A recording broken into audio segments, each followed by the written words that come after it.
Hey everybody, it's Jason Blaha here, and today I thought I would chat with you guys about an article that came through my Facebook feed. And the reason it got my attention, and once I read it I realized this is one of the worst New Year's resolution articles ever, and it's coming from an enormous site, bodybuilding.com. The title of it caught me because it's right there in the first paragraph down here. The number one reason some people struggle to gain mass is that they consume an insufficient amount of food. That almost implies that there's some other possible reason. Because if something's the number one reason, that implies that there's a number two, a three, a four, but there isn't. That's it. That's the only reason. So putting the number one, they're already starting off with a bullshit title. Not saying it's not true. It is the number one reason, but it's the only reason. And it gets worse from there. So let me put on my +5 out of bladesmithing, work on skilling up my crafting a little bit, and let's talk about this. And some people might say, like, well, why are you going to criticize on that? Because it's that bad of an implication. Again, it kind of implies that there's some other reason. Weight gain and weight loss, and the science verifies this, is purely a product of calories in, calories out. To gain mass, right, they're using mass, that means you gain weight.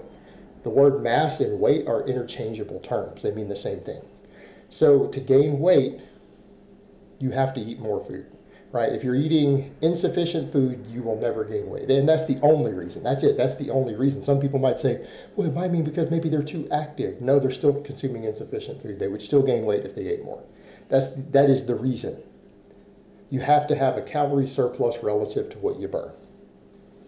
So it just gets worse and worse. And then further down, they say, a good starting point in your macros is to consume 1.25 grams of protein and 2 grams of carbs per pound of body weight a day. 1.25 grams of protein. Now, I'm not saying that's not a bad number, particularly for fat loss, but do you guys know any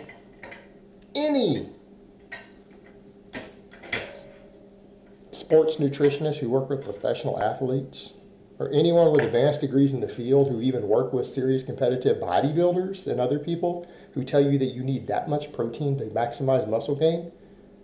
The research doesn't show it. Now, I'm not saying there's anything wrong with going up to a gram or slightly less. Yeah, that's actually pretty good.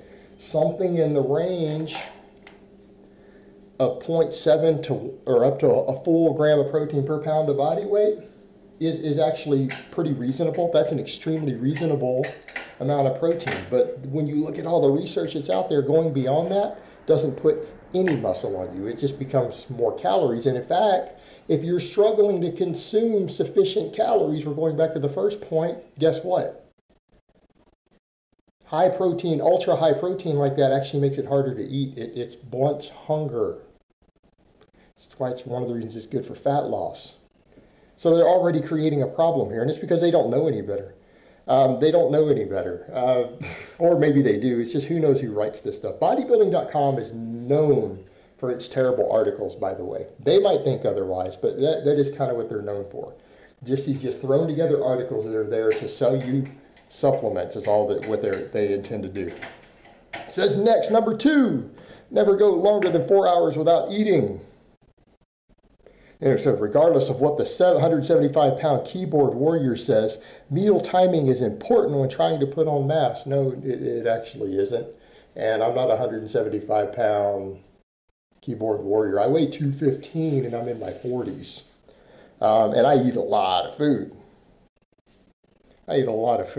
Just even down here, have you ever tried eating 1,200 clean calories in one sitting? I have, and I can tell you it's almost ended with brown rice and chicken coming out of my ear. Really? Seriously, you struggle to eat 1,200 calories of chicken and rice in one sitting? Wow.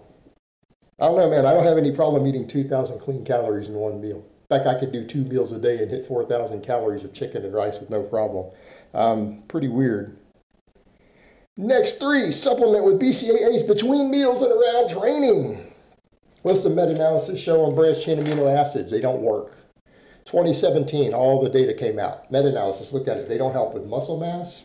They don't help with muscle protein synthesis. They don't do anything. It's one of the single most overhyped supplements of the past 5 years. And incidentally, it's a supplement I was sued over me bad-mouthing some of the research. And then later, Meta-analysis come out showing what? Doesn't help with muscle growth at all. Yet here these people are, they want you to take it between meals. So here we go. We've gone from, they're already trying to sell you a little bit of protein powders. And they talk about, oh yeah, how hard is it to eat this much? You need more meals, right? You see where they're going with this? They want you to consume a bit more protein than you actually need to maximize muscle growth. Then they say, oh, you need more meals. Well, it gets hard to cook that meals. Maybe you might need a protein shake. Between now, we're up to needing branched chain amino acids between meals and around training. So they've already got you up here saying 6 meals a day, right? And they want you to take branched chain amino acids between meals. 3 of those meals are going to be a protein shake now. Terrible. Sleep at least 8 hours per night. Actually, that one's pretty good. I agree with that now. I agree. That's pretty good. See, there's sometimes a diamond in the rough, right? But at least they got something right. Hey, you're probably not eating enough and you're not sleeping enough. So out of all this bullshit so far, we do have 2 pieces of useful information, but we're already at number 4. This is supposed to be 10 best things. Number 5, decrease the training volume and increase the intensity. I actually agree with that. But they get that wrong. It says mistakes that people make, performing way too many sets per workout. I agree with that. A lot of novices do. And then they promote training, though, on their website that does that. Not using a weight that truly challenges their bodies. Yeah, that's also true. But they say resting too long between sets, right? They want you to bring the rest times down. Holy shit. Tell you to aim to do 16 to 18 sets for large body parts and 12 to 14 sets for smaller body parts. So they want you to do extra work with the small body parts. Never take rest longer than 90 seconds. I prefer to be closer to 60. Okay, what's the research show? What's the research show on muscle growth? Longer breaks, like 3-minute breaks, produced more muscle growth in multiple studies than 90-second rests do. Why? Because your total workload is higher. In other words, if you do a set with 220 pounds for 8 reps, if you rest 90 seconds and it's close to your 8-rep max, you can't replicate it again.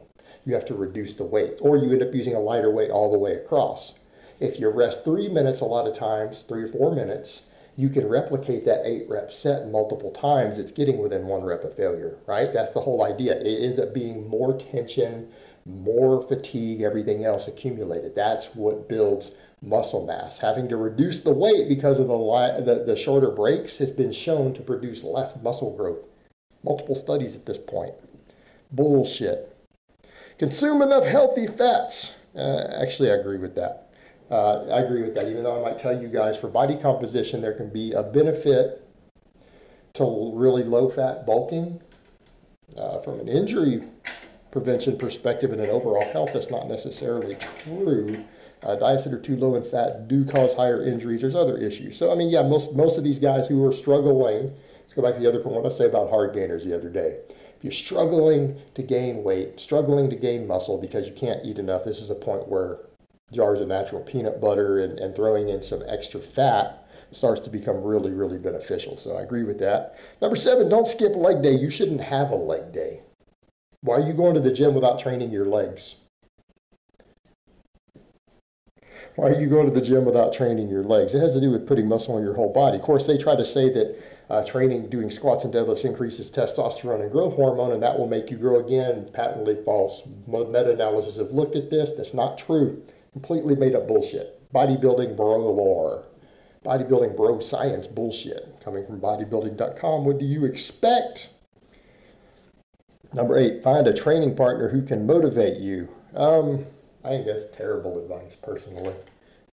I don't think you need a training partner. I think a training partner, anytime you get a training partner, you're taking a risk of getting someone who's not going to run the proper program. And if you go do your research and you're wanting to do good stuff, they're going to tell you, no, man, I got this workout out of bodybuilding.com. This is better. Let's do this instead. And they're going to have you do some silly-ass bullshit. Or they're going to touch your bar and scream, oh, you bro, and try to bro spot you and touch a bar that you weren't done with. Also messes up with all of your RPE and everything because you got a jackass touching your bar and helping you lift. Messes with your programming. You guys will probably notice I don't use spotters. I train at home. I don't use spotters at all. The reason for that, I don't need them, don't want them. Training partner can hold you. A training partner can hold your ass back. All right, number 9, supplement wisely. I'm going to agree with that. You need creatine and maybe a protein powder. That's it. You need anything. If you need anything more than that, your diet sucks. You're on some silly ass fad diet like a vegan diet or some other stupid shit that requires you to take supplements to be healthy. So supplement wisely. I'll agree with the title, but man, they sure go on and on and on about all the supplements you need, including branched chain amino acids, claiming the research backs it. Beta-alanine is no longer backed by the research. Creatine, yeah, that's good. So you need to buy $20 worth of creatine once a year in a big bulk package off Amazon. So $20 a year on supplements, maybe a protein powder. I wouldn't recommend you buy the shit they recommend. I personally say if you're going to buy something, Optimal Nutrition is the way to go. Usually that's the only protein powder I actually buy, and I don't use that much.